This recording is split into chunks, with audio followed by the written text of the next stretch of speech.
Olá, meus queridos, tudo bem com vocês?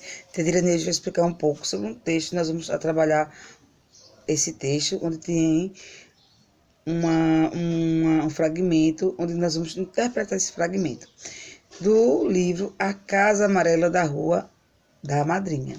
Temos aí, nesse texto, que vai falar dessa Casa Amarela na Rua da Madrinha. Temos aí, a Casa Amarela da Rua da Madrinha é um lugar mágico. Fica no meio da cidade grande, tem um quintal enorme, uma árvore,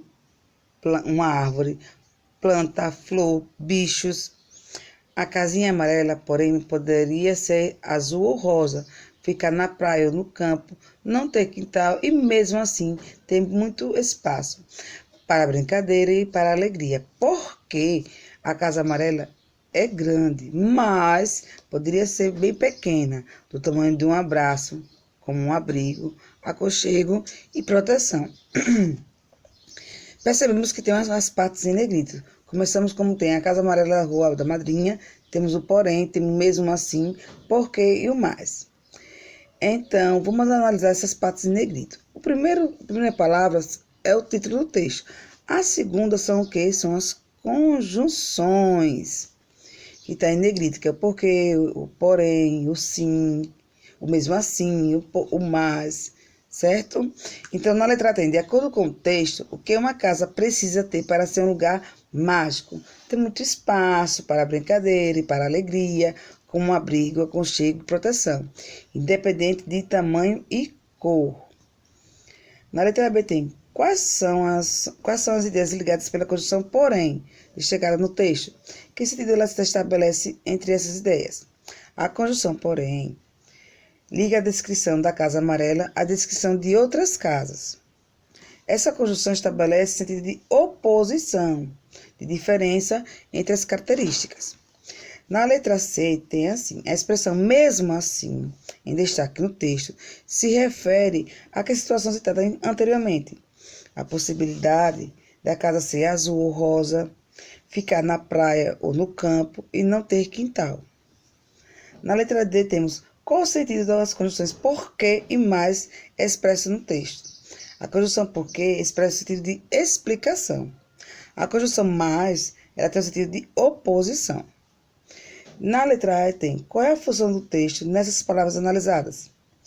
Elas conectam as ideias, frases e orações, estabelecendo sentido entre elas e dando coesão ao texto. Ou seja, são expressões que vão dar progressão no sentido que se constrói na leitura. Elas fazem esse ligamento. Então, vocês podem botar, elas conectam as ideias, frases e orações, estabelecendo sentido entre elas e dando coesão ao texto, ok? Ficamos por aqui, certo? E na página 92, mas já temos ainda 93 para trabalhar. Ficamos na página 92, agora vamos para a página 93 até a página 94. Ainda temos mais 2 páginas para trabalhar. Então, na página 93, temos aí, nas frases abaixo, as expressões destacadas têm função de aposto. Lembre que o aposto é um termo que fica dentro da frase, que explica um termo anterior que eu já dei a vocês em outras aulas. Então, no fragmento A tem o podcast, publicação de ficheiros multimídias, faz muito sucesso no Brasil. No fragmento B tem o autor pode falar de qualquer assunto, política, públicas, educação, música, cinema e etc. Percebe que essas partes que estão em negrito são os apostos, né? Os apostos de cada oração. Na letra A tem, na frase A, nesse fragmento A, o aposto está ligado a qual termo? Explique. Aí vocês vão colocar. Está ligado ao podcast. Porque nesta frase o aposto publicação de ficheiros multimídias explica o termo podcast. Na letra B tem, considerando que na frase A a palavra podcast é o núcleo do sujeito, qual é a função sintática do aposto destacado? Aí vocês vão colocar sujeito. Na frase B tem, o aposto se refere a que termo? Comente. Ao termo qualquer assunto. Nessa frase o aposto enumera quais poderiam ser os assuntos. Na letra D tem na frase B, o termo de qualquer assunto é classificado sintaticamente como objeto indireto. Qual é a função sintática do aposto vinculado a esse termo? Claro que se botar objeto indireto. Na letra E tem qual é a relação entre a função sintática do aposto e da expressão que ele se associa. O aposto exerce a mesma função sintática do termo ao que vem associado. Se vai ser um sujeito, ele também vai ser um sujeito. Se ele vem associado a um objeto direto, ele vai ser um objeto direto. Ok? Então, o aposto exerce a mesma função sintática ao do termo que ele está relacionado, ao que vem associado. Na terceira questão temos, assinale um X na frase que a palavra mas foi empregada corretamente. A única opção correta é o segundo quadro, onde tem começou a leitura, mas não terminou, que é o sentido de oposição.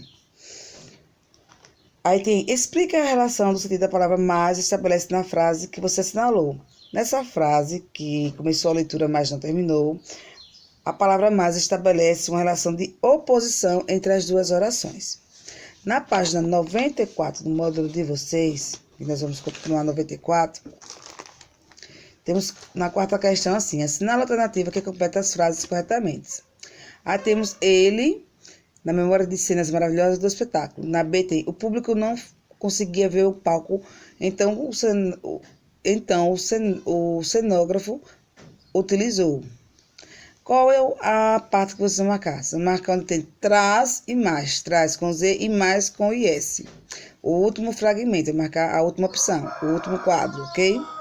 Depois temos aí um texto, tem ler o texto da capa do livro a seguir. Nós temos aqui um pedaço do fragmento do livro, né? Retirado do livro, que é elementar, caros amigos, fascinante dia a dia dos átomos. E nesse fragmento que vocês vão ler, vocês vão perceber que tem elementar, caros amigos, pensaram, este será o tema. Essas palavras em negrito. Então, vamos analisar o que tem em negrito também. Aí tem, na letra A, a palavra elementar é muito usada pelo personagem Sherlock Holmes para indicar algo de fácil compreensão. O autor do livro faz uma brincadeira com essas palavras, relacionando-a também ao conteúdo do livro. E explica essa relação. Considerando a resposta elementar, também tem sido de algo relativo a elemento. O autor empregou o termo para destacar que ele falará de elementos químicos do livro. Na letra B tem, na frase destacada, há emprego de um vocativo, identifica. O vocativo é um chamado, é uma ordem, ou um desejo para alguém. Então, quem é o vocativo desse fragmento? Caros amigos. Então, boto na letra B, caros amigos. Na letra C tem, qual a finalidade do vocativo é utilizado nessa frase? Aí vocês vão colocar, o autor utiliza o vocativo caros amigos para chamar o leitor do texto a se dirigir a ele. Novamente, na letra C vocês vão colocar, o autor utiliza o vocativo caros amigos para chamar o leitor do texto e se dirigir a ele. Ficamos por aqui, certo? Até a próxima aula de português.